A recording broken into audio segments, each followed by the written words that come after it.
All right, we are ready to start. Thank you so much, everyone, for joining us today. Welcome to the Psychological Resiliency panel and our workshop on distributing nature's therapeutic effects equitably in the midst of the pandemic. You do not have to remember that full sentence. My name is Andrea Foster, and I'm the Director of Programs and Partnerships at the Little Forks Conservancy in Midland.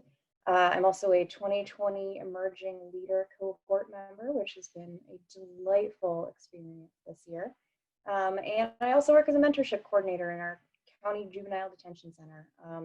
Personally, I'm known a lot for creating and implementing programs that serve the underserved and marginalized communities. So I am so incredibly excited for today's panel. We have some very, very wonderful people joining us. The main concepts we'll be attempting to tackle today is just that the surge of use in our public lands and waters are at record levels with this pandemic. So we have an opportunity to really capitalize on this trend, and it has long-term implications that can be really used just really positively. So we're going to look with this panel at ways that we can center nature's healing effects, particularly among the vulnerable communities amid the convergence of all of these crises, and how do we make those accessible to others, especially those who don't typically have access. For housekeeping purposes, just so y'all know, everyone but the panelists and I will be muted with the video turned off, so it is not a personal slight, we just need the bandwidth. And if you have questions, please use the chat function to introduce yourself, your location, your role, and any questions that you might have. We'll do our best to get to those, but most likely not till the end of our session today. So we have some really awesome people here today. I'm going to run through the list and then give them each a chance to tell you a little bit more about themselves. We have today Ken Rose, who is the acting chief at the Center for Disease Control's Physical Activity and Health Branch. Welcome, Ken.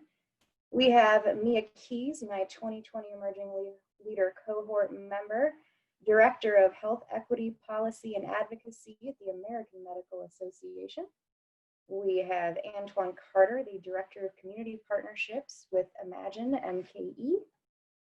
And I believe that's us as a group. So using roughly 2 minutes each, I would love to have each of you tell us about your work. How is it connecting people to nature's healing effects? How are you serving vulnerable communities? And how are you ensuring that those connections are available to all folks, regardless of socioeconomic, racial, geographic considerations? So with that big question to tackle in a whopping 2 minutes each, Ken, I hand it off to you. Great, thanks so much. I first am going to answer this question in more depth later. So I want to start just thank you for inviting me today. I am Ken Rose. I have a career in exploring how our environments impact our ability to make healthy choices. I want to acknowledge that I'm speaking to you from the ancestral grounds of the Cherokee tribe. I want to acknowledge that as a 50-something-year-old white guy, that I don't have the authentic lived experience of the issues that we may be discussing today. But, and I also want to note that if you are like me and are digging deeper for a better understanding of things, there's a great series running right now in the Washington Post called George Floyd's America, examining systemic racism and racial injustice in the post-civil rights era. And my colleague just posted that link. So I do want to say that I am looking forward to our discussion and sharing how our initiative is addressing these issues. And but I will leave it there for my next time to talk. Thank you so much, Ken. We really appreciate that. I love that you've been able to post that link because I've been following it and it's really, really fascinating. Next up, Mia, can you tell us a little bit more? Yes, thank you so much. I'm really glad to be here with such incredible people and with also my cohort mate from ELP. And so I'm Mia Keys, and I am with the American Medical Association. I've been with its newest business unit, the Center for Health Equity, for just over a year. The center itself is only a year and a half old, and it was conferred under AMA policy in 2018. And my direct boss, Dr. Aletha Maybank, came on as the Chief Health Equity Officer, as well as the Group Vice President in April. And then we've been joining her, trickling in since September. And there are now 12 of us. We're 12 people strong. And what we focus on primarily is embedding equity into traditional medical practice, right? And with that means that we're looking not just within clinical settings, but we're looking at upstream, more public health, and also just overall emergent works and interventions that get at those social determinants, those inequities that are associated with social determinants of health, with structural determinants of health, and primarily for me, for political determinants of health, because I work with our advocacy shop, as well as our those who are building policy for physicians across the nation. So I look forward to sharing more about that. And when it comes to really bringing in the aspect of nature and spending time outside, of course, with individual health behaviors of exercise and eating right, and so on and so forth, that conversation is there. But I would want to talk to you about some of the more upstream considerations when it comes to policy. So more on that later. Thank you so much, Mia. I have to say I have incredible respect for both you and Ken. Doing policy work on such a large level, I can't even imagine how intimidating, but also hard that work has to be. It intimidates me. Hopefully it doesn't intimidate both of you by now. But you know, I've done some light local policy work in my own communities, and often that can be just as important in certain ways, but truly the work that you are doing is just phenomenal and really impactful. So thank you so much. Antoine, I am so excited to learn more about you and what you do. I know you do a ton of work with food and serving the communities locally. So please tell us more about that and yourself. Hi. Hey, everybody. My name is Antoine Carter, and I am from what is hopefully your favorite flyover city, Milwaukee, Wisconsin. Um, my work currently is with Imagine Milwaukee. It is a collective impact group initiative focused towards uplifting the arts and culture sector in Milwaukee. And agriculture has been a part of that. I've also had a history in urban ag in Milwaukee, running the city's community garden program. And I have firsthand seen the experiences that residents have when it comes to building a connection with nature, and how that may look a little different in neighborhoods of color than it does in other spaces. And I'm really here to share my experience about that journey that I went through with community. So thank you guys for having me. Thank you so much, Antoine. I think there's something really special about the people who can relate food to their community and can help build the ability to grow your own food and distribute it that equitably is just such important work, because it is one of our basic human needs. And so many people have not only not learned how to grow their own food, but just the experience itself can just feel so deeply rooted in the ground. So I just think it's almost a spiritual practice. So thank you so much for being a part of that. We're going to talk a little bit with every single one of you and ask you some difficult questions that I know you will all answer beautifully. First person up is Mia. We would like to know, how is the AMA integrating nature as an upstream intervention? And how is it addressing structural racism as a barrier to nature? So I have a really, really long answer for this that I'm not sure I should use. I have a PowerPoint, but given our time, Andrea, I will defer to you. Should I use it, or what should I do? I'm not actually sure how to do that. We'd have to make you a co-host, and I am so scary of technological issues. You're good to share your screen if you'd like to. Oh, I can share my. Okay. I got you set up on the back end for that. Great. You are perfect. Thank you. And that way, I will go through this almost as the people are saying, yes, that's so funny. The people are incredible. I have pretty not brief, but I will be as brief as possible slideshow to go through. Let's see. Can you all see this? Someone can give me a heads up or thumbs up. It's kind of coming together. Let's see. Admittedly, I have a screen because I'm going to have to cut out directly at the top of the hour, but I didn't want to not give you all as much as possible during the time that I'm here with you. So to just answer your question, I really just want to have a brief conversation around the way that the AMA is considering really the impact of structural racism on the built environment and people's, which of course has impact on how people are able to navigate being outdoors and really leveraging the nature and just being outside and feeling safe about that. So I'm going to just jump right into it and talk about, in terms of the way that the AMA has traditionally considered health, right? We've considered health in a clinical sense. We've considered health in a really more than the absence of infirmity or disease. But in terms of the way that that plays out, it often plays out in this top corner here, right? With respect to health behaviors, including diet and exercise, and of course, clinical care, right? But what we do know and what time and time again, research has shown us is that it's really the socio and economic factors, as well as the built environment, the physical environment, that combined make up at least 50% of the way that people are able to make healthy choices and of course to eventually just achieve wellness over time. And so if we were to say that more concretely, it's really those social and structural determinants of health that include socioeconomic status, which is usually of course measured by income, employment, education, and especially housing, which gets at where people live and grow.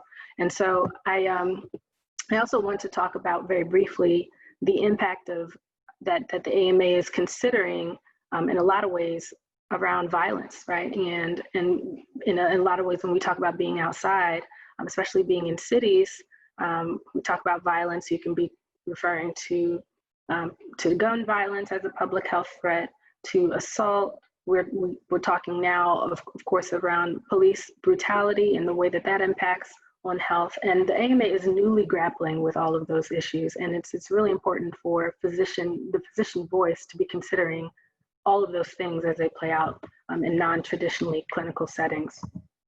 So I use the term violence, but we can also talk about structural violence. And in this way, structural violence refers to the way that our world is put together. And in that way, how the world puts certain communities in harm's way or really safeguards and preserves certain communities through the impact of policies, through the impact of practices and procedures and processes that our institutions uphold. And an insidious example in this way of structural racism can be found just by evaluating the history of the nation's built environment with respect to private residential formations as well as public land use. And I know my other colleagues on the board, on the panel here are going to get at that today. And so, but before I hand the baton over for the next question, this is really just a list, and is not exhaustive, of some of those housing and land associated policies that over time have impacted communities' ability to make healthy choices. And if you haven't read these two books, I do certainly highly suggest that you pick them up. One by Daniel Dawes, who is the director of the Satcher Health Leadership Institute at the Morehouse School of Medicine in Atlanta. He wrote this book, The Political Determinants of Health, which have to do with the ways in which policy and advocacy and all of that impacts people's ability to make decisions over time, and the ways that things have been set in place before we were even born. And then finally, Richard Rothstein's book, The Color of Law, which essentially talks about how where we live impacts health as a result of housing policies. But I do just want to highlight, with respect to nature and having access to the outside, even just at the home front, we have to consider discriminatory housing policies. And I'll just name specifically the Public Work Act, which the PWA created the first civilian public housing program, which evicted hundreds of Black families from their land and homes in Atlanta specifically, and to replace those homes with units that were explicitly designed for white families. And it created patterns of white-only neighborhoods, Black-only neighborhoods. And of course, we can't talk about housing and access to safe spaces without talking about the FHA, the Federal Housing Administration, which occurred under the New Deal, under Roosevelt's administration. And this subsidized the development of suburbs under the very strict rule that the deeds only of the houses could only be conferred to white families, and they could never be sold to non-white families, right? And so what does that mean in terms of the generational impact, not just of access to housing, but everything that's surrounded by housing that is protected by the government, which tend to be green spaces. It tends to be recreation and spaces where people can frolic and live and be joyful and all of that. And hopefully you can just take a picture of that and read through the rest of that on your own time. But the one thing I did want to encourage you to take away from this is that when you're dealing with with outcomes of health, you have to talk about social failures, the failure of policies to really contribute to the optimization of health for all, irrespective of where they live, or not even so much irrespective of, but giving credence to the fact that because of where people live, it absolutely impacts what they have access to and where they can go. So this, of course, brings us to the conclusion that where you live shouldn't, but it does predict how long you live, right? And the long-term impact of not just physical separation of people delineated by racial lines or by socioeconomic status, but the stresses associated with structural violence, like structural racism, like poverty, causes physical and mental harm. And we can see this, right? So for those who are low income and who not just themselves, but generationally experience poverty, which may or may not be associated with access to wealth builders like housing or land, they tend to be the sickest. And we see this here. They are the sickest with respect to behavioral health outcomes, with respect to especially obesity and high blood pressure, all of which are associated with being outside. We know that nature has a powerful impact on how people feel and, of course, whether or not they are exercising. And especially compared to those who are not impoverished, then the rates are significantly lower. And so that's really what I just wanted to point out here. And then the other thing that we have to consider is, if it is safe, if it is best to go outside, right? Well, really, we have to consider that communities of color are almost 3 times more likely than white communities to live in nature-deprived zones, nature-deprived areas, right? And that means they have less access to parks, less access to pathways, and certainly less access to green spaces. And so when it comes then to socioeconomic status, which is considerably a fundamental cause of health, we also cannot argue against the notion that wealth and wellness is associated, just like poverty and sickness certainly is. But anyhow, so I have this slide here because I did want to talk about who the outside is for in that way, right? So if we know that nature has a powerful impact on people's abilities to make healthy choices and to be healthy, then who's it for? Is it for the Amy Coopers of the world who have been told over and over again that, or demonstrated over time, that Black people live in toxic environments, or people of color live in slum areas? And this isn't, it's a stereotype, but in a lot of ways, again, because of the policies that I outlined previously, that has been the association, right? So for someone like her who knows, okay, well, not only do Black people or people of color historically live in squalor, but everything else that is not squalor is not for them, right? So I'm going to be suspicious of people who are not associated with being outside and using green spaces for their own health, mental or physical, and instead are going to be threatened by and use public safety elements against them, right? So if you're not familiar with Amy Cooper's story, please read about her and Christian Cooper and the fact that she called the police on a Black man who was bird watching. So I'm not going to spend too much more time on this slide, but I am going to close with just these last couple of slides. I grew up loving the outdoors. I had a sense of wonder and ease. It felt great. This is me, by the way, when I was little. And my father used to take us, I grew up in Philly, all throughout Fairmount Park. And if you know anything about Fairmount Park in Philly, it's the largest municipal park with over 2,000 acres of land to just play and frolic. And I felt very safe and active as a child But I also never really saw myself in these other spaces like Red Rocks Park and the amphitheater, or the Grand Canyon, or even at Jackson Hole. These are all places that as an adult I'd love to visit, but why does it matter, right?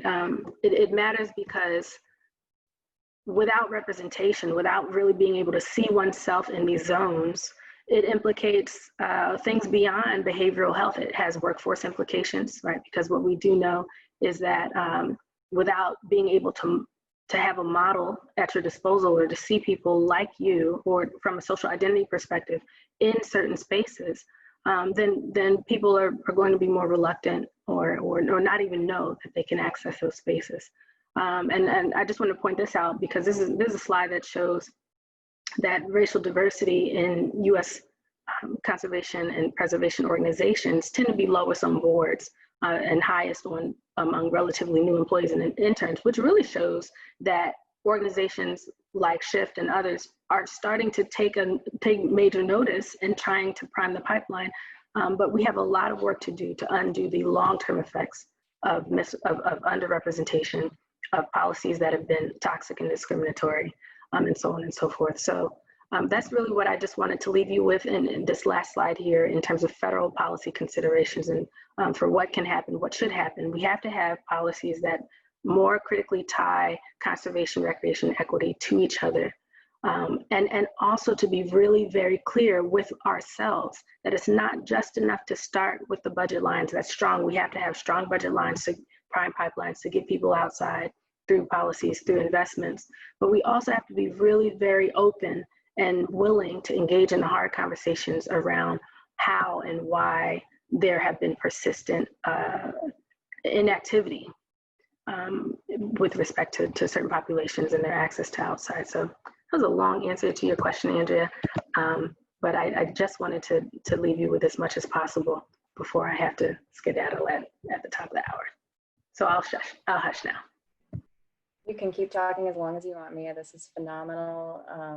You just covered years of work and research and decades of oppressive, impactful policy decisions that have really just devastated our communities, and the work you're doing to bring that to light, and the work that conferences like Shift do to not only bring it to light, but then introduce it in ways that feel, I think, a little bit more of a safe space to have these discussions can be really important. And so I'm so grateful for you and for conferences like this that are really just diving into it. So thank you. There's been a lot of great chatter in the chat area asking for maybe copies of this or some way to find this information easily accessible. So I'll let you respond to that. But truly, thank you for giving us all of that, because I know you have limited time.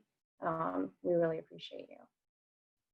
Next up, Antoine, please tell us about your gardens and how they're bringing access to marginalized communities.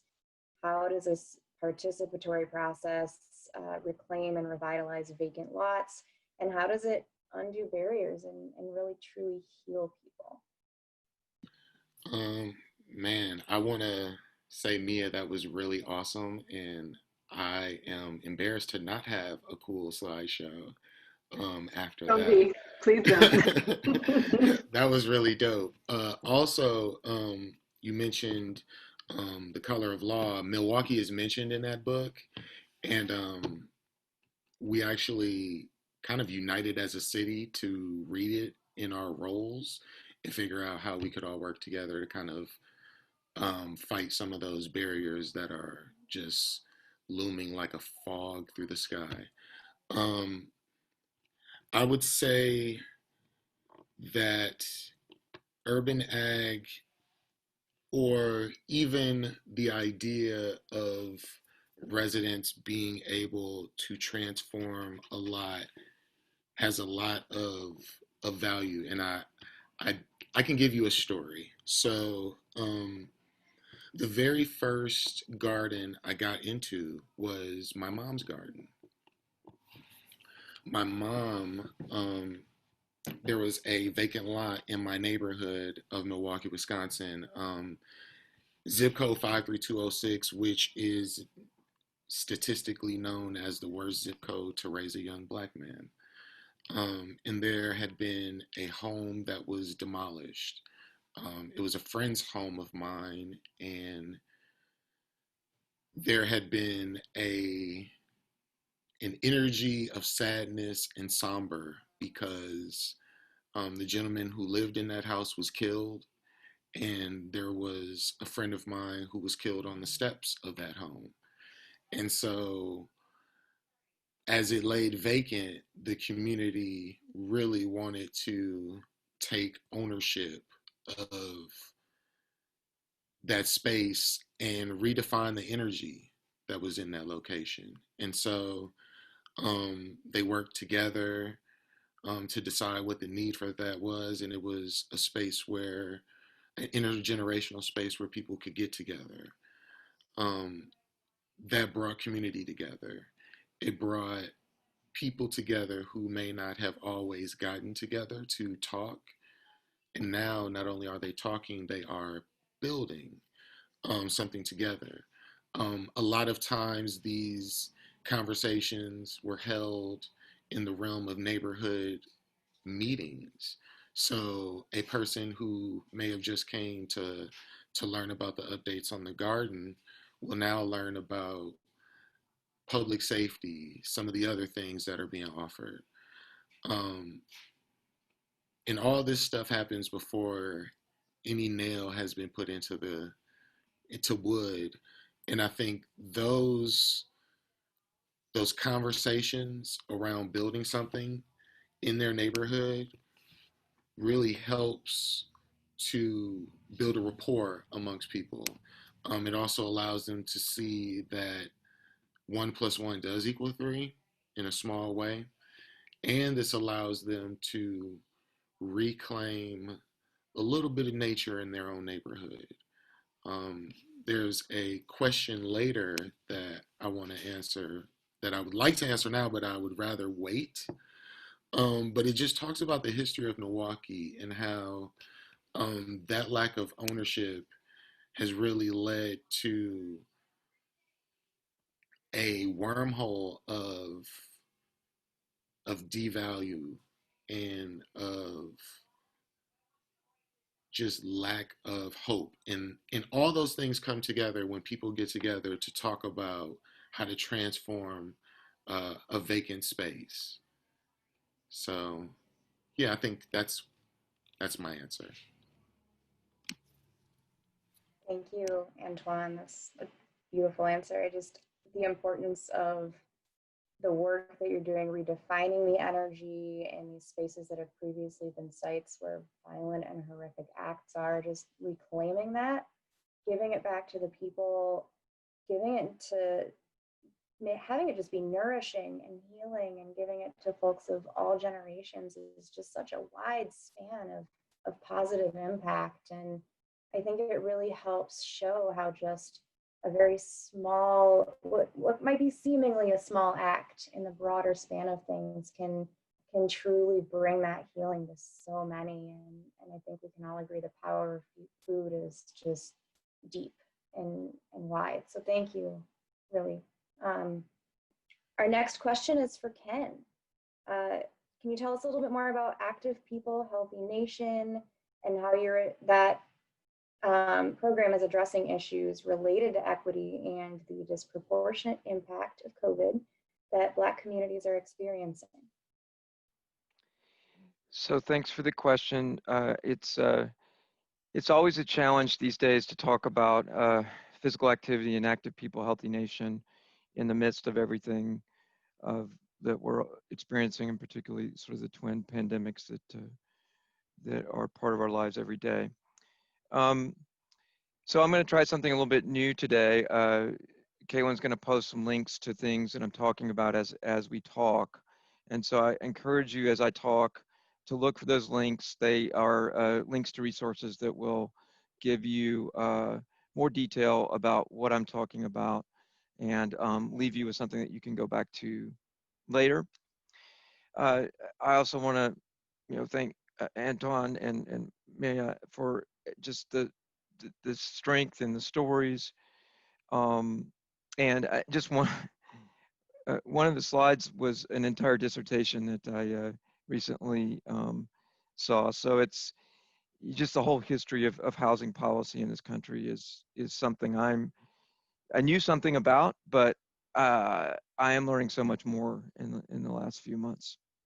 So I also want to acknowledge that I've got a colleague from NIH in attendance right now, so I may not meet his exact standards of science in terms of what I'm about to say.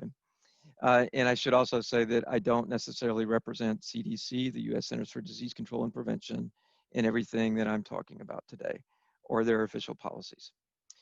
So I do want to quickly start with what is Active People Healthy Nation, because I think it is important to understand that before we talk about what we're doing to address racial equity issues.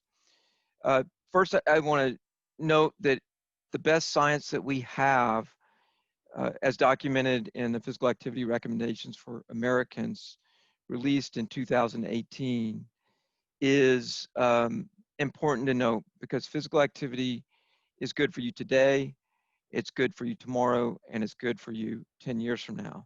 And the places that the Greens community is advocating are the places where people can be active. So I also want to particularly note that recent science demonstrates that physical activity has an immediate impact, immediate. So go out and be active today, and you have an impact on underlying health conditions that improve outcomes from infection with coronavirus. So while we don't have a direct link necessarily to coronavirus itself, because those studies haven't been done, it is important to note that physical activity improves metabolic health.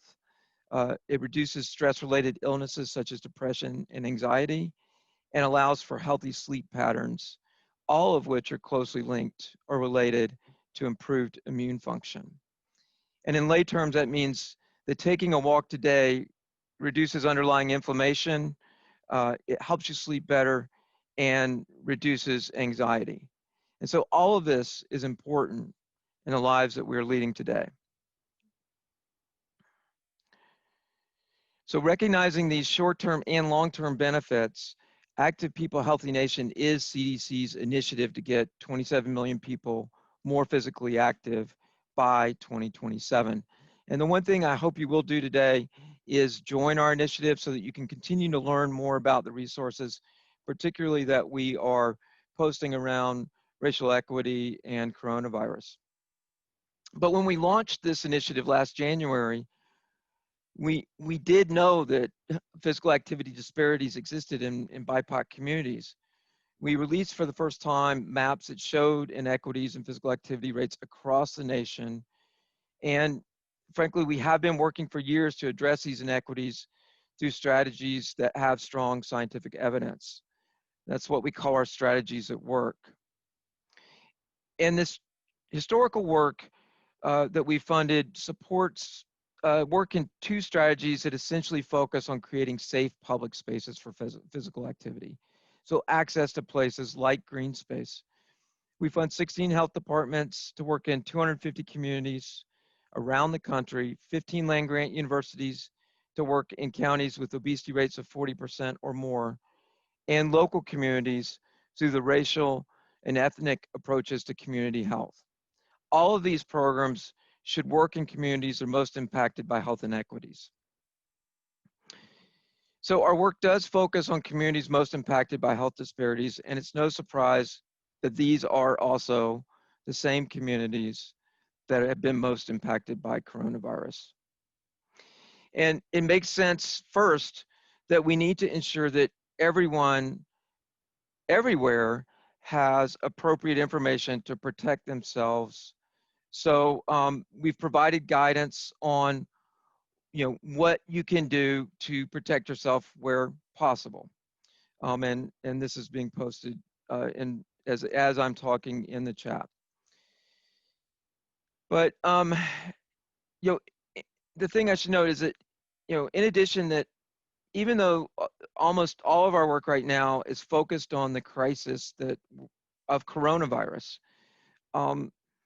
it is important to note that these twin pandemics will change the communities that are most impacted forever. And recognizing this, while it's not a ton of resources, we have recently released $7 million through the National Association of Chronic Disease Directors to work in the places we're already working to address the issues that will be specific to coronavirus as we move forward. And I should also note that we've posted guidance around parks and recreation. I think that's in some of the stuff that Caitlin posted. And there are messages of what to do when you go out and so forth. And so while we don't really know what this looks like in communities, how are we going to work in these areas? There have been some strategies that have already been used in parts of the country to provide better spaces for people to be active. One is called Safe Slow Streets, where you essentially slow streets and try to provide space for people in existing right-of-way to be active. But I think it's really important to note that in a lot of the communities that we're talking about, people are worried about, living. And so when we talk about safe, slow streets, it's really important to think about people don't have access to transit in a lot of urban communities. Transit service has been cut back. And so thinking through these strategies in a way that perhaps allows people who have to go to work ways to get to work in safer, along roads that are now safer for walking and biking, or roads that are safer for walking and biking that connect to transit routes or so forth. And then it's also important to think about park access and how can we immediately think about improving the safety of parks without the unintended consequences of police violence. So I want to end with something that is very real and goes beyond our traditional approach of providing safe spaces. And Maya mentioned this in her talk, but I want to reinforce it. And that is that Ahmaud Arbery was killed when he went out for a jog. And this is a fear that every Black family lives with every day of their lives. He was in his hometown of Brunswick, Georgia, where he grew up and played football, and people knew him. And he was killed for going for a jog. Now, we are working with, through our CDC programs, another town just up the road in Savannah, Georgia, to build a greenway that serves the entire city, including the historically marginalized communities of color. But had Ahmaud Arbery been jogging on that greenway instead, he could have just as easily been killed, because Black people are not free to move through public space like white people in this country. And we have been working on these issues. I can't say that we have any answers, but I do want to point you to a couple of resources, and we take this very, very seriously. First is that we have been working with a group called the National Association of Chronic Disease Directors, and a leader of a group called Equitable Cities, and his name is Charles Brown, to explore what the active people role is in addressing these barriers to movement in public space. We just heard about the Central Park example of birding and being confronted by the surveillance state, if you will, or being confronted by someone who used her privilege to threaten someone else. And so I want to encourage you to view a webinar that recently posted from this group that highlighted Black leaders in this field. And I also want to encourage you to follow Charles on Twitter, also others, Tamika Butler and Veronica Davis, who are Black leaders in the space that we work. And then finally, we have a number of national partners with which we've worked that have produced other great work around the traditional concepts that we normally talk about when we talk about equity, not necessarily these issues that I've just referenced that have really been labeled as arrested mobility. So I will leave it there and turn my time back to the moderator. Thank you so much, Ken. I think it's incredibly important that you made a distinction between the fact that access to green spaces does not make them safe. The actions of others that are underlying with racism and unnecessary fear is what's causing things to be unsafe. So I truly appreciate that you made that distinction. I think it's a really important one. I think a lot of times folks assume that if there's access, people will be fine and everyone will love nature and it'll be great and sunny and shiny. And that clearly has been demonstrated to not be the case. So I'm very glad that you're bringing light to that too. We have about 7 minutes left before we have to start going into breakout rooms. So I'd really like to ask Mia a last question. I believe her and perhaps Ken as well will not be able to join us for the rest of this. But Mia, I would love to hear from you. How can primary care providers speak on behalf of vulnerable populations at a policy level? I love this question so much because the first thing that we have to be really upfront about is that historically medical education does not value and therefore has not provided tracks to really teach physicians, physicians specifically, because I think you'll find with other providers, but physicians to be advocates or to really concern themselves with anything beyond the physical body, right? To the point where a lot of people who have gone into medicine and have had perhaps some type of interest, even if it's just an inkling, some type of interest to be involved in political, be involved politically, they've been either shunned or that work has not been admired or even, like I said, valued, and therefore a lot of people just choose not to do it. And so the first thing that I would say is that we have to look at medical education and look at curricula at the med school level, but even before then, you know, when people are looking at pre-medical tracks, there should also be an encouragement as well as incentive for future physicians to, in addition to their core science courses, their core mathematics courses, to be involved in political science related courses and things beyond what is traditionally expected of them. So I went to grad school at Vanderbilt University, and I did a dual program at Meharry Medical College, and it was a Robert Wood Johnson program wherein PhD students who were coming in would also coming in through either the sociology track, economics, or anthropology would also be taught at the med school through the health policy track. And it was such a rich experience. I mean, I'm not a medical doctor, and I wasn't intending myself to be, but it was quite clear to me, my classmates on the med school side, that they were being encouraged to bolster their med school training with the health policy training and advocacy training. So we need more models like that. And we have some things going on at the AMA that over time we'll be able to share with the public, but we're definitely looking at med education, and we're looking at programs that will really help to get our up and coming physicians into positions of not just healing the body, but being a part of healing our generations of policy that have been harmful.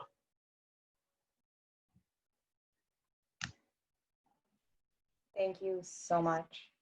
That was beautiful. And again, I think it's really heartening to hear that we have large institutions like yours and the CDC doing this work. I think that there's so much negative publicity around our medical system and health and policy. And so hearing that this work is being done, seeing it in front of us, knowing that everyone, as far as, you know, at least all of you are on the right track, and really pushing for folks to do better through things like training and through policy work that holds the feet to the fire is just so important. So thank you. I think it helps give me hope a little bit. And I hope it's doing the same for everyone else in this room.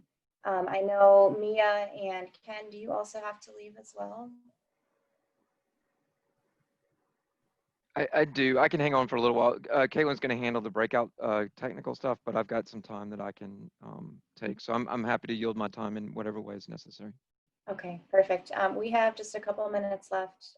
So truly, I think we'll be leaving here in about 3 minutes to have a 10-minute break, and then we'll be regrouping and going back into our breakout session. So Ken, do you want to take the last 2 minutes and just kind of close things out, say anything you'd like to say before you go?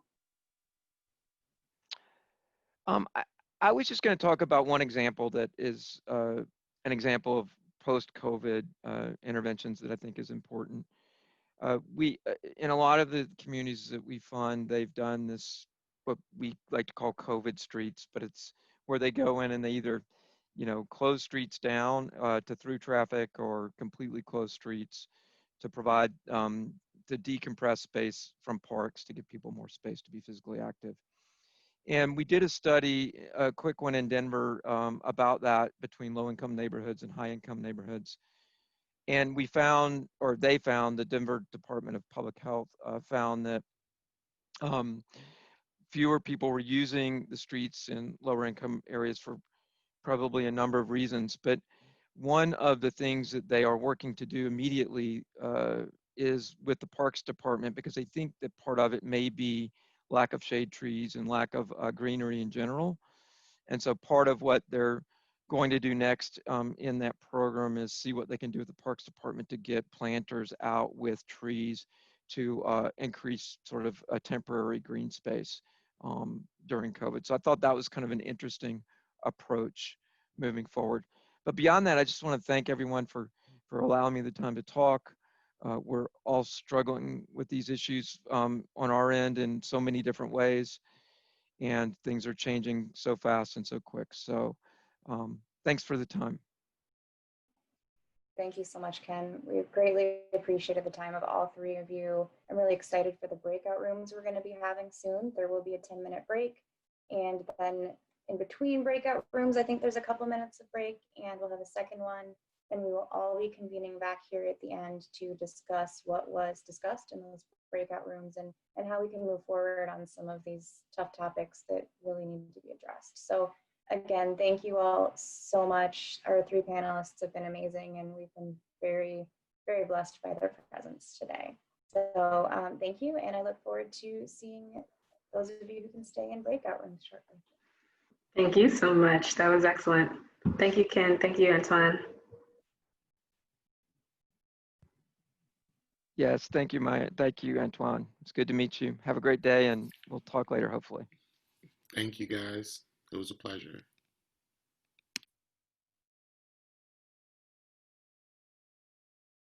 All right, so it's up to folks if they want to do video and mute. I don't know if Courtney can handle that if she thinks it's appropriate, but I'm just going to jump in because we just had some phenomenal breakout sessions. So I would really, I'm so excited to hear about what everyone else said.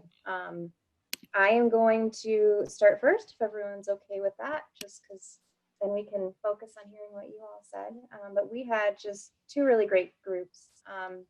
The question I posed was, find it here, what is your own personal barrier to helping remove those of others?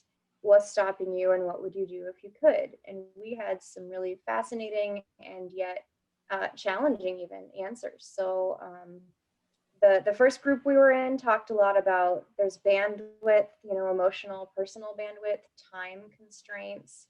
There's only so much time in a day, and so many of us want to accomplish changing the world. That can be an issue, and I think a lot of folks talk about doing what they can, but it almost never feels like enough.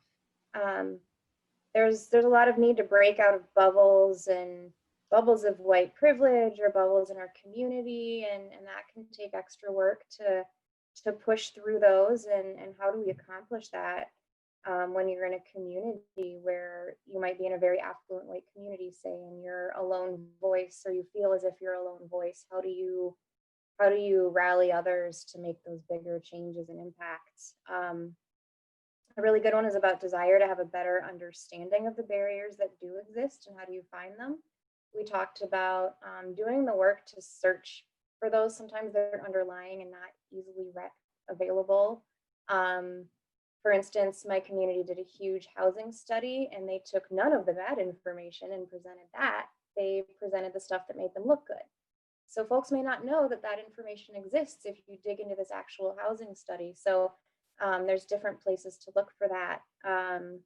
You know, a lot of times if you're the only person of color in a room, you constantly have to push against you know, the status quo, and that can be so emotionally draining, I imagine.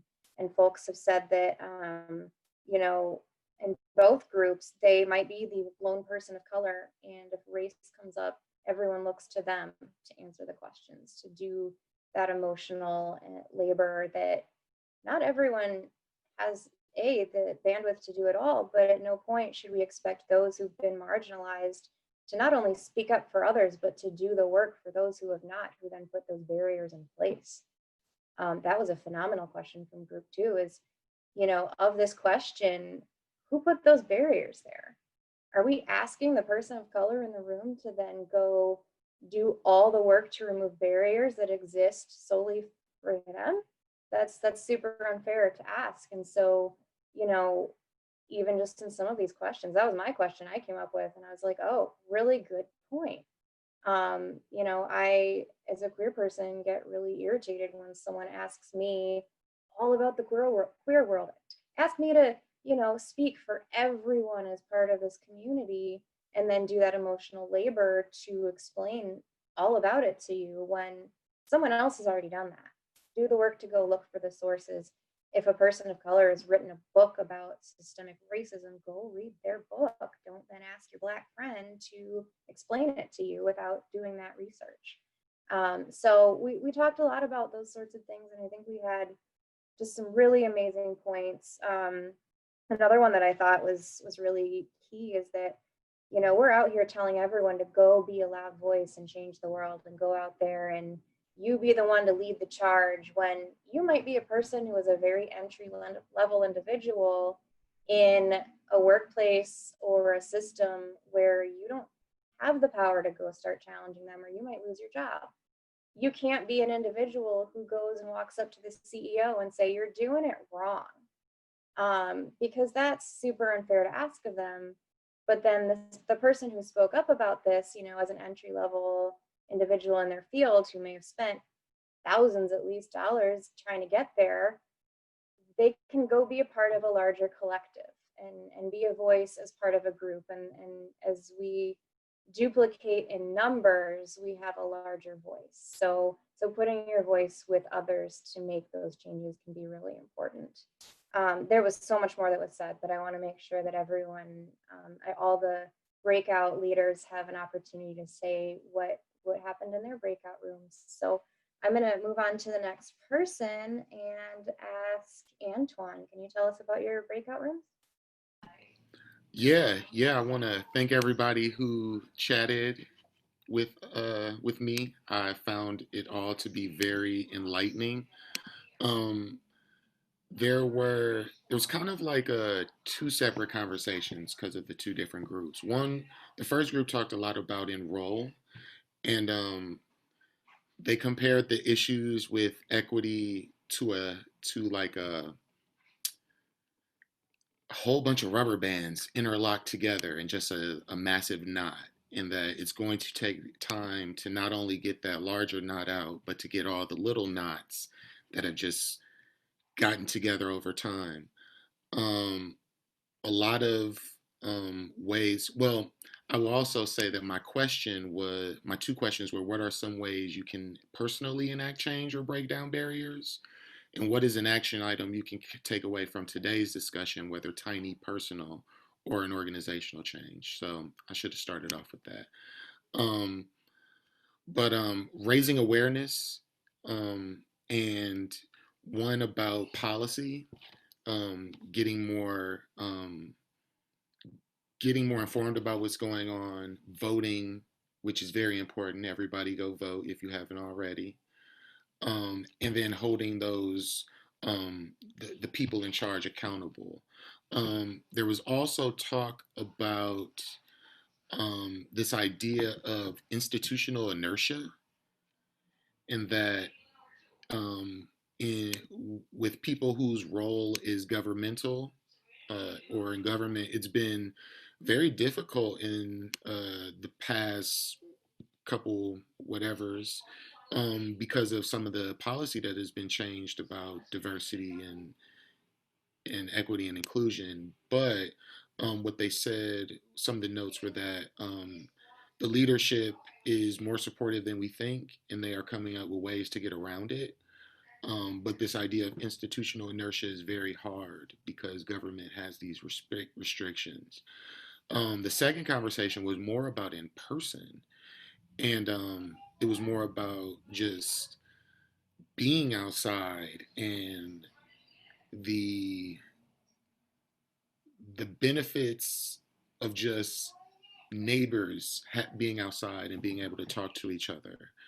Um, a lot of talk about a lot of reflection, a lot of talk about system thinking. Then we got into this really interesting conversation about a case study um, and engaging community, which turned into this really rich conversation about um, the idea that as a person of color, when working with white people, having a level of grace and understanding that as people are trying to make change, it is wonky. It isn't always going to work at first, and being willing to work together through those issues will make everybody come out better on the other side, and that representation is important, and just getting more people who look different and more like the world and the America that we see in some of these spaces, engaging with young people, because the younger you start, the more of an advocate a person becomes of nature. So it was a lot of rich conversation, and if there's anything I forgot, please add it into the chat.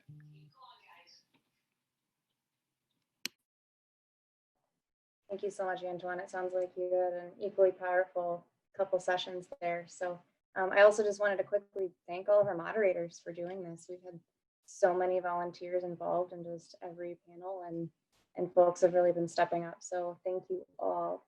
It looks like we have Caitlin next. Caitlin, please tell us about your breakout rooms and what happened. Yes, so I just want to say that this has been such a great experience to be part of both of these breakout rooms, and we heard some really great stories from people and got some really good insights. So the question for my breakout room was, what opportunities do you see for Active People Healthy Nation to collaborate with the health and nature community? And so for the first round, we started talking a lot about equity and what does that really mean? And also thinking through history and people's culture and taking that into consideration, but also as well how the systemic environment actually has created the outcomes that we have today. And people may think differently about the outdoors based on their experiences. There are a lot of new users to trails, especially during the past couple months with COVID. And what does that mean? How do we use this shared space? And what I thought was a really great point was that someone said access to nature should be a right for people. So I really like that one. And also another point was that we know that proximity to parks and green spaces does not equal access. So just putting a park in a neighborhood does not necessarily mean that people are going to feel comfortable to go there and to use that space. We also talked about the danger and power of microaggressions and how people really need to be retrained about how they interact with each other. And it's having that internal awareness of understanding how your actions impact other people. And then also dealing with people feeling unwelcome in these spaces. And I think another really important point though was that, equitable community engagement needs to happen. So if changes in communities are happening, then it needs to be because the people in the communities actually need and want that to happen. One last thing from this first group that was mentioned was that Ken talked about how physical activity can lead to better COVID outcomes. So if people get COVID, then if they are physically active, then it may not be as bad. However, the presence of COVID-19 makes it harder to be physically active for a lot of people. So if people are staying home with their kids, and if their kids typically walk to school, then they're not able to get that activity in their daily lives. So for the second round, it went in a slightly different direction. So we started off by talking about the 7 strategies of active people and about how there are all these strategies, but we don't necessarily know with the research what is best to do in each of these areas and what to do first. So we're hoping that in terms of the research in the academic field that we're able to pull more information about that. But one of the really good insights was about committing to community over time and listening to their needs. So a lot of times, people and organizations may do kind of these piecemeal changes, but what really, what would be really great is to have a commitment from an institution over, say, 5 to 10 years and really be there to make changes and to help facilitate that in a community. And what I also thought was really interesting was talking through the idea of silos. And it's not just silos in groups that we have. So like we may have public health and planning and all these other silos, but also silos in how we think about things. So we may just be so used to thinking in these certain ways, but this is kind of an opportunity for us to think a little bit differently. In this group, we also talked about community engagement and working with people who are already in the community and really committed to it.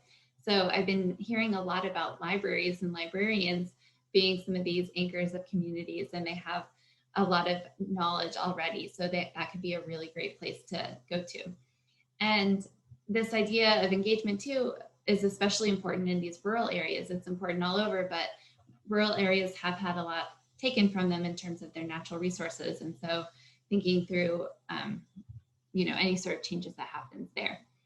We also talked about who uses parks. So an example that came up was that there is a community with a really good park system, but the employees don't necessarily get out there enough. And then that's the same idea of doctors prescribing parks, but not necessarily going themselves. So these professionals who are kind of working in these areas, they also may want to be using what they're doing themselves. We also heard a couple of really good stories of communities who are working on the ground. And so there's a group who's working in Philadelphia on parks and trails. And so she was talking about introducing public health in a way that isn't intimidating. So as a way to kind of break through some of those silos, and also using youth, like a youth ambassador program to get a different age of people. And then the last point is that we talked about professional development. So there are efforts now to be more transdisciplinary. And so an example was Indiana started a Department of Health and Wellness Design, which I thought was a really cool program. And if I missed anything, please, from my group, feel free to put those in the chat. Thank you so much, Caitlin. And Christian had a good point that you are stepping in for Ken. So we really appreciate you doing that work today, as he couldn't come out for this portion. So the next person I would love to hear from, is it Terry or Teresa? You could call me Terry. Thank you, Terry. Hi. So I had the question of who are the allies that are helping with address structural racism or structural barriers, and are they collaborating, and if not, why not, and what could be done to change that? And so in our 2 discussion groups, what really came out was how many people are already working as allies, and how many groups each of the other groups are already reaching out to. And it almost seemed like we had to work hard to figure out who's missing from the room. But I really think that there could be more room to think about who is missing as we look at the level of diversity in our own communities and the use of spaces. And perhaps if we're not seeing that diversity, that should guide us into thinking about who we're not reaching out to as potential allies. But people who were mentioned as allies are already everything from state and local government representatives who are necessary. to help with funding and moving policy initiatives forward. And this includes tribal organizations in building relationships with indigenous people who already know about the land, and also school administrators and parents. And so allies kind of, I think we often immediately default to thinking about other nonprofits in the spaces rather than thinking about, reaching out to the parents of the children that we're working with.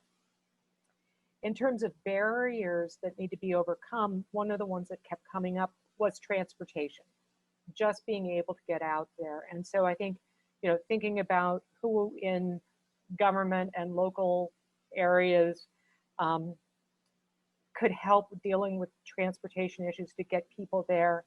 Similar to what Antoine had to say, the issue of organizational and administrative barriers came up, and the comment was made that there are lots of local teams who are generating lots of ideas for how to break down barriers, but as those ideas try to work their way up the administrative framework, they get shelved or delayed, and they just get lost. And so somehow there needs to be a better way to be able to move more quickly, be more agile. And that also comes to the issue of silos that came up. Is our administrations are really great about saying they want to break down silos, but when you try to break down silos, somebody from the upper administration says, well, why didn't you notify me that you were going to reach out to these people? So I think if you're in an administrative level, think about how you can remove silos and how you can make your organizations more agile. And then it comes down to hiring more diverse staff and putting faces in the places. An interesting comment and discussion came up when we brought up the discussion of the medical community and the integration with the medical community, because in many ways, this is what much of our shift discussions are about, is how to unite the leisure and medical communities. But Perry reiterated things that we've heard from Dr. Fitzpatrick and others throughout the conversation or throughout the meeting, that many in the Black and brown communities distrust the medical community. They're not comfortable with it. And so we need somehow to build that trust. And one way, especially if you're working with kids, is to ask the kids themselves, who of their parents work in the medical community?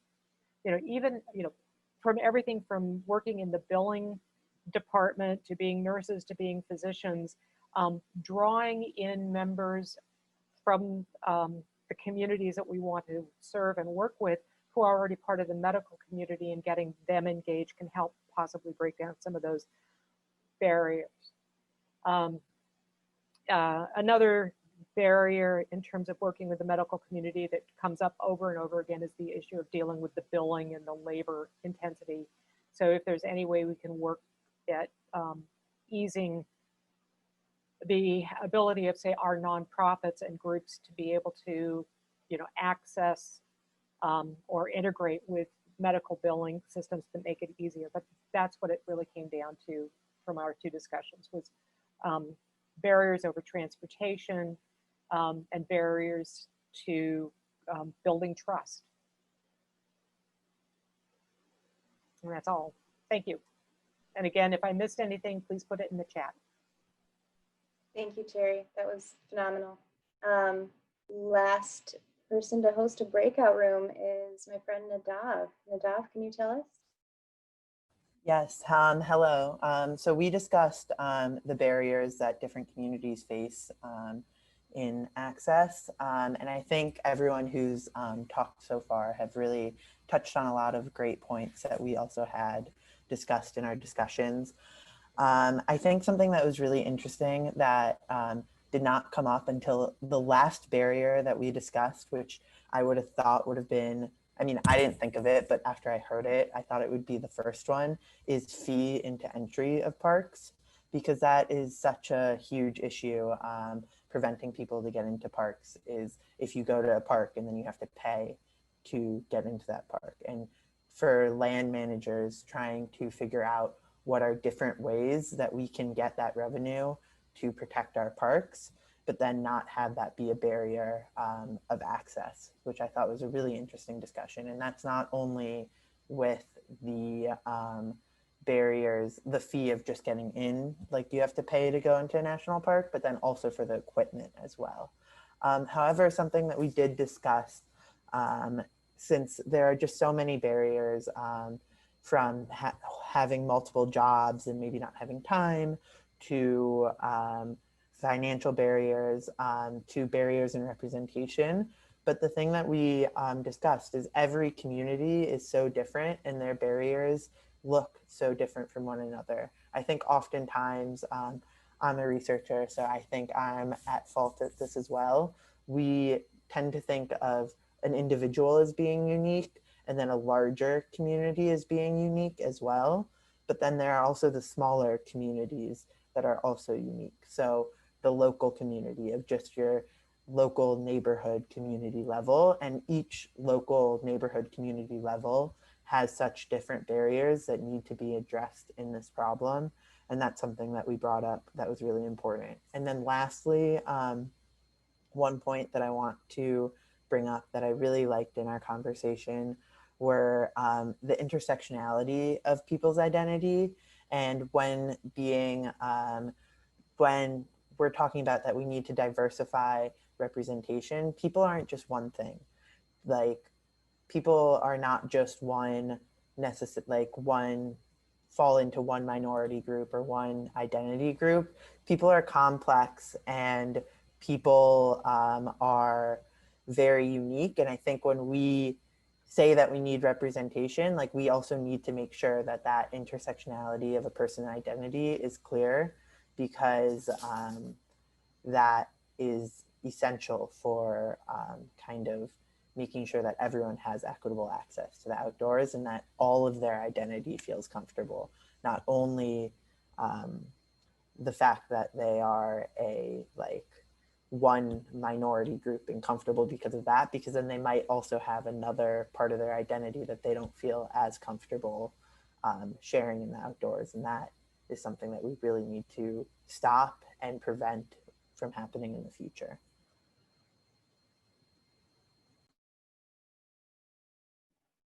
Thank you so much, Nadav, and to everyone who has helped today. These are such amazing questions and statements, and there has been so much covered here that has given me so much to think about. So I'm very grateful to everyone. We have a little bit of time for comments and questions. Something that Christian had posted that I would like to pose to the whole group here today. He says that one of this year's EL peers who takes young people of color hiking in the Sierra recounted an interesting story. In years past, her groups would be on the receiving end of implied and overt aggressions on the trails, covert glances, overt statements, etc. Following the Black Lives Matter movement, she reported overt support and approval from white hikers. Does anyone have any insights or examples on whether or how things have changed for people of color outdoors pre and post Black Lives Matter?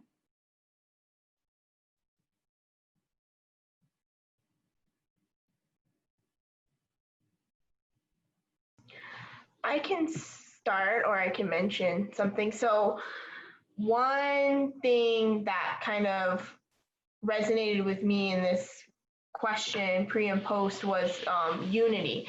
So in Hawaii, we have our own social fights that we're currently battling, specifically speaking, the 30-meter telescope being built on our sacred Mauna Awakea. And this has been a repetitive fight. We've been continually fighting. There was significant recognition in 2015 for the first round of fighting.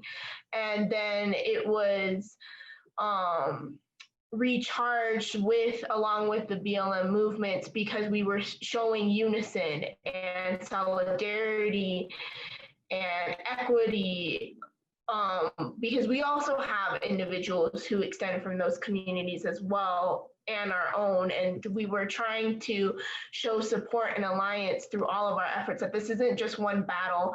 And when these movements arise, it's not like, oh, we're addressing this problem now and later we'll get to yours. It's all encompassing, and we all stand in solidarity and reciprocity and resilience together. And with that, there's been a larger acceptance and movement to get people connected to their sacred land. At some point in our lineage, there's indigenous connections, whether that's been severed in our current state or is still resonating with each individual. And so this reconnection to nature, depending on how you identify, has been a huge stride, at least in Hawaii. So we have individuals from all walks of life coming to visit not only our mauna, but showing respect in a lot of these sacred places, as well as enacting in Malama Aina, or care for the land, in ways that our community needs, and also to show respect for our environment beyond tokenizing and exploitation. So the movements come in these waves, and we've seen this wave where it kind of went silent for a bit and then it raised back up in sharing space with all these other movements. So it's very powerful to see how the world stands together, and how communities come together to show support for one another, even if it is directly or indirectly impacting their community. Can I chime in too? Thanks for that. I was thinking I'm not aware of sort of surveillance of people's perceptions of the social environment in different active living settings like trails or in walkable communities. On the other hand, there's a small literature suggesting that, walkable communities can promote social cohesion, but those haven't always addressed, diverse communities. And so I'm wondering if a research thread that could be developed here is to look a bit more at the interaction between perceptions of environments for different people, and then objective measurements of characteristics of trails or streets or communities. And then, there's a view that the perceptions might matter more in many cases than some of the structure, the built or trail characteristics. And that seems sort of obvious, but I don't think that research strand has been developed quite enough. And then what hasn't been really looked at too is interventions aimed at addressing both social interactions and perceptions of the environment and actual features of the environment in different communities. So from a biomedical research standpoint, that's a big research agenda that could contribute to, guidance for communities about how best to increase use in diverse communities. So write some NIH grants and make it happen. Thank you, David, and thank you so much, Marley. I wanted to make a quick point that something I have seen regarding intersectionality, because I believe it's really starting to become more of a priority amongst different groups and different demographics, is some of the really beautiful cohesion I've seen between the LGBTQIA+ community and the Black Lives Matter movement. I saw some really awesome highlights of how those two communities have been starting to show up for each other in ways that they had not previously to this year. So I truly appreciate the more we talk about intersectionality, the more we can learn to work together as a group and then show up for others, because there might be an issue that doesn't affect me, but I can show up for it, and my presence there may help inspire and lead others to start making decisions or voting differently, which, yes, please vote if you have not yet. I believe Antoine put that out there. Go vote. But yeah, I'd love to hear from anyone else who has anything to say about the concept of seeing some differences pre and post, or not really post Black Lives Matter, but with the initiation of this movement becoming so much more prominent. I would love to hear from other voices. Yeah, could I jump in there, just jumping onto the thought of intersectionality, that it's something that we've, like at the Ronan Institute, that we've been really talking about. It was sort of a realization, a big leap for us, is understanding the difference between, I wrote it in the chat about, what social identity means versus what is stereotyping. And so I think like the lesson learned from that is that every context, like whatever context that you're working in, whether or not it's about a park or whether or not about, we talk about like, we want to increase representation and diversity within access to parks. you know, like really working hard to understand what does diversity mean within the context that you're looking at.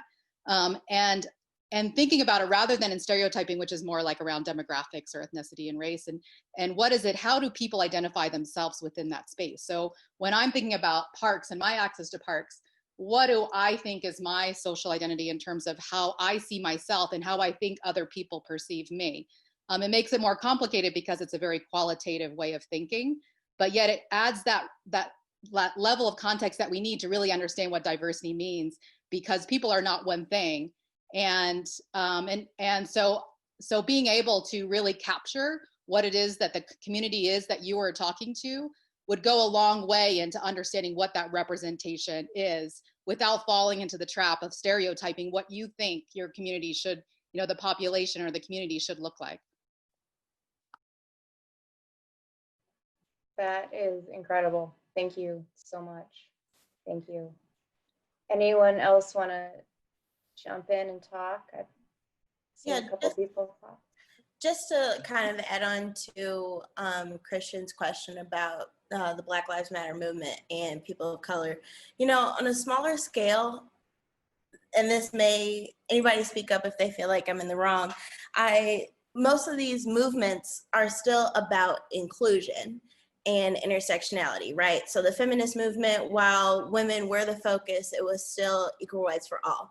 And that still is apparent with the Black Lives Matter movement. Like, yes, it is Black lives that are at the forefront, but at the same time, we want the same safety and the same equal rights for everyone.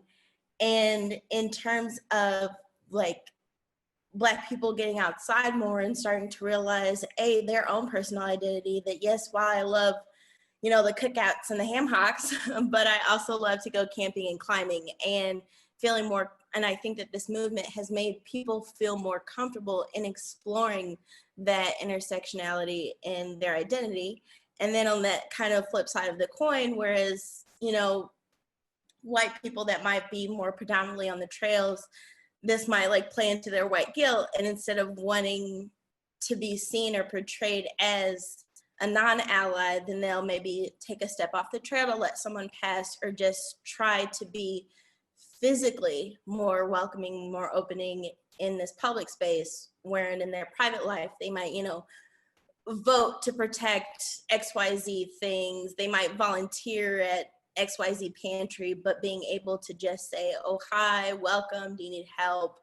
In this real space is kind of like what that next step really has to be. Because we can champion for policy as much as we want, but until the people that are on the ground, and this came up in a breakout group, that the general public and the general masses also have to be champions, and this is one way to do that. Wow, thank you. That was phenomenal too. I am loving the voices here because you are all teaching me so much. Would anyone like to touch on some of these thoughts and questions? I have a question for Antoine, if there's time. Oh, Robbie, can you turn yourself up a little bit? We can't hear you. Is there any way to be slightly louder? Okay. I'm having trouble. That doesn't mean anything, but. Let me turn off my video. Is this better? A little bit, yeah. Just yell at us. Okay. So this question is for Anton. Anton, give me a thumbs up if you're ready for this one. Can you hear me? A little bit. Okay. Maybe I'll save it for another time. Like if you can't hear me, then. We can hear you now. Please keep going. Yeah, we can hear you. Yeah. Keep the yelling thing going. Yeah. Okay, so this one's for Antoine. All right, so in particular with Milwaukee, right?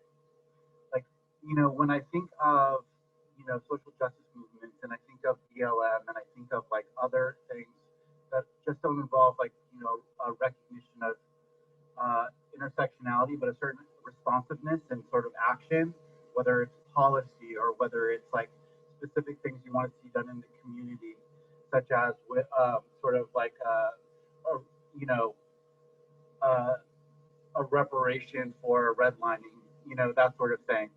And that sort of action seems really important for for BLM as a struggle. I'm wondering in Milwaukee, how has the allyship worked and coupled with Native Americans that are interested not necessarily in housing, but in land policy?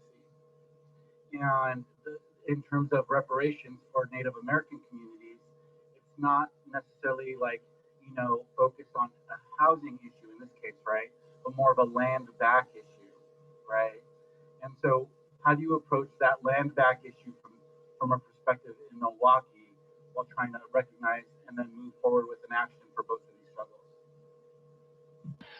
I think the thing that ties both together is that neither, well, when I say them together, I mean the parties in Milwaukee who are fighting for BLM and the people in Milwaukee who are fighting for indigenous people's rights.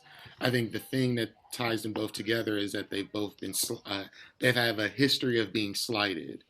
I think in Milwaukee, what communities are doing is rather than looking at external groups to come in, they have been looking to internalize and basically turn these neighborhood groups into land trusts to purchase the land, so that rather when these larger decisions start to be made, not only are they at the table, but they own the table. I think also in the divestment of police, that has been linked towards reallocating funding towards housing that helps both African Americans and indigenous people. So I think they are coming together. I don't necessarily think that the campaign has been vocal, or as far as that particular alignment has been very like loud, but I think in the policy you can see that the alignment is strong, and I think they've been using that as ways to continue to build a bridge towards fighting some of these larger issues. Thank you for that answer. It's very thoughtful. I do like the coupling of the action of recognizing and then moving forward with investment and divestment, and understand the balance within the struggle between two different movements that can, in a sense, unify around like reparations and a general policy manner.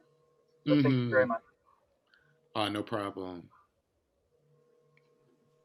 Thank you. Thank you so much. And thanks for yelling at us when we needed to hear you, sir. Someone I've really come to respect in just this short amount of time. Actually, I respect almost all of you.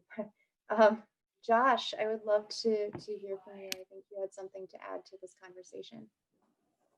Sure. And I was going back and forth, and thanks, Marley, for calling me out, because I was trying to figure out in my mind, does this make sense, or you know, you go back and forth. But yeah, that was a conversation I was having earlier, and it got me to thinking about the various problems. We're really looking at a snowball effect when we look at our outdoor spaces. You know, we have so many things going on. And I think I was talking to someone in the resource management section when this came to my mind. You know, we're looking at, obviously, the biggie being climate change. We're looking at access. We're looking at building equity and impact. And I think it was Maida who challenged me. She really made me think about, wow, we really have a lot of issues when it comes down to just equity, obviously, in general. And of course, I know that we have those issues with equity, but I began to really think that it's almost, we're beginning to have a snowball effect, and we're so far behind on bringing good solutions to some of these issues, such as building equity and getting folks out, that now we're looking at, wow, there's impact issues at many of the parks. You know, there is climate change issues. There's access issues. So I think it's something to be said about, you know, the work that many people do and the work that we do. There has to be a level of urgency about it, because, you know, as soon as you begin talking about, you know, equity, you know, which the conversation is, you know, we're kind of late in the game in the conversation. We should have, you know, we should be, dare I say, we should be further ahead as people, you know, as a country or as a world. You know, we're just now talking about some of the things that is just basic things. And now we look at the environment as threatened by, like I said, climate change and in some cases, overuse and impact. So I think what I was going to say, or the biggest thing I would say, is keep in mind the levels of urgency attached to all these different conversations and the need to almost expedite everything that we're talking about, because every single thing you're talking about has either been a problem for a period of time and needs and has needed justice, or has needed a solution, and we're just now getting to the point where we're looking over that mountain and we're saying, oh, we need to deal with these issues. But you know, we have this snowball effect that's going on. So I just encourage everybody to keep that level of urgency, and it shouldn't be, unfortunately, it shouldn't be trade-offs in all these different topics. But it seems like one can opens another can. But we have to be sure that we keep urgency on every single one of these, because the problems aren't disappearing; they're actually speeding up on every single topic, and we're dealing with an array of issues that for outdoors that I think that has never been breached. So mix of things I had to say, but it just got me thinking down that route of the level of urgency that needs to be had with all these different topics. Thank you so much. And that is an incredible point. We need to act with urgency. We cannot, especially as folks who have benefited from systems of oppression, expect someone else to do the work for us or to speak up for us and say, oh, there's all this, you know, buzz around it. Someone's going to do something. We have to do something. And we can't ask the people who have been oppressed to do that work either. So we need to stand up and start actively asking and these questions, but also doing something about it. Especially coming from a conservation world perspective, urgency has almost never been a thing. We've got some policy things that we'll go through, and that's wonderful, but you know, we've actively not been as urgent about climate change as we should be. You know, speaking from very general base level conservation nonprofit, as a land trust specifically. So thank you so much, Josh. I think that's incredibly important. And Betsy had put up something that I think is important to note as well. Don't forget to have accessibility for those who don't have able bodies, for access to opportunities and for ways to stay alive. Yes.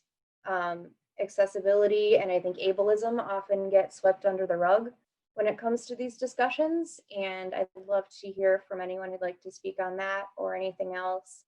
We have like 4 minutes before I say a few words in closing.